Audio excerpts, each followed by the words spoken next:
Eastern Australia faces a heightened risk of blackouts from 2027 amid fresh warnings from the energy market operator that the grid is underprepared to manage the planned closure of the Eraring power station in New South Wales and the surge in rooftop solar. Joining us live this morning, the Liberal Senator Jane Hume. Good to see you this morning, Jane. So, according to the report, there are enough renewables and power lines to be delivered by 2027, but the concern is the safe and stable flow of electricity. So how do you marry that with your party's own energy ambitions? Pete, this shouldn't come as a surprise to anybody. The renewables rollout, that ideological approach that Chris Bowen and the Labor Party have taken, we've been saying for some time, isn't just pushing prices up, it's also risking the stability of the grid.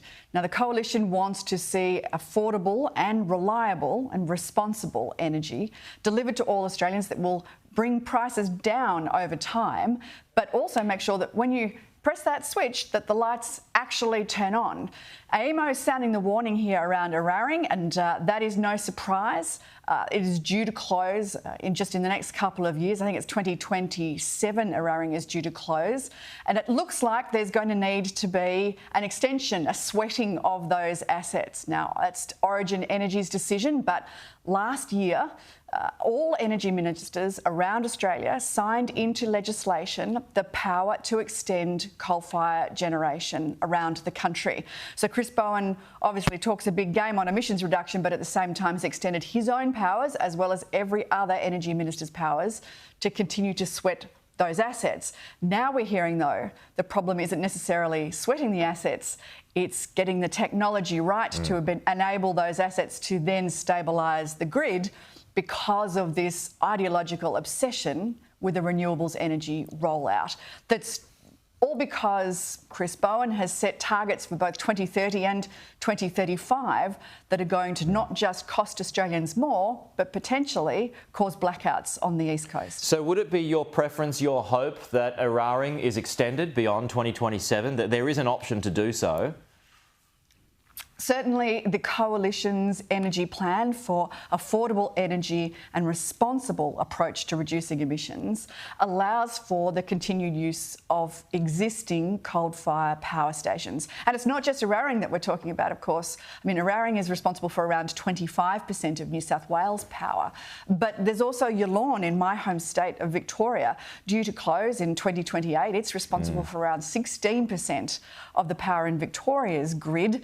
And there is at this stage, no credible plan to replace that 16% of the power. It is putting the grid at risk, and of course, it's pushing prices up at the same time. Well, not just that too. I mean, Cam Redden has crunched some details this morning. Flynn in Queensland closing in 2029. A whole range of them are going to be coming offline. So do you think, there should be an option to extend, a whole lot of them? Is that basically fits in with your wish? Well, certainly the energy ministers right around the country now have the power to be able to enforce those coal-fired power stations to continue operation in order to keep the grid functioning. But we need to make sure that the technology is there to allow that, not just have the assets working, but the transmission and transition arrangements for those transmissions to be in place as well. Now, people are working overtime to make sure that that happens.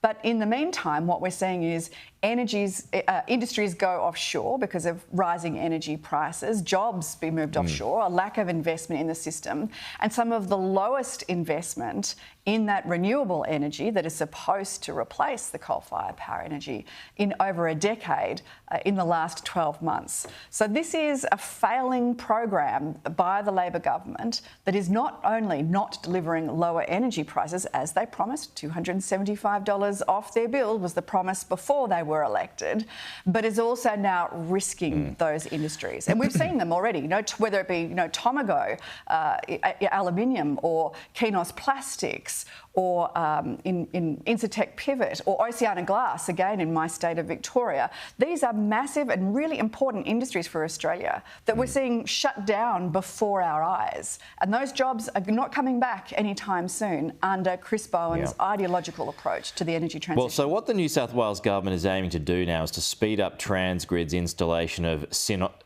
synchronous condensers But to get a stable grid, it's unlikely before 2028. It just feels like these stations are going to have to be extended, doesn't it? Well, I'm no engineer. I'm going to trust the word of AEMO here, and they've really bailed the cat on this one. In fact, the BCA have told us that in order to get to Labor's ideological 2035 approach to reducing emissions and increasing the renewables rollout, we're going to need around $530 billion of capital investment to get there. That's an eye-watering amount of money.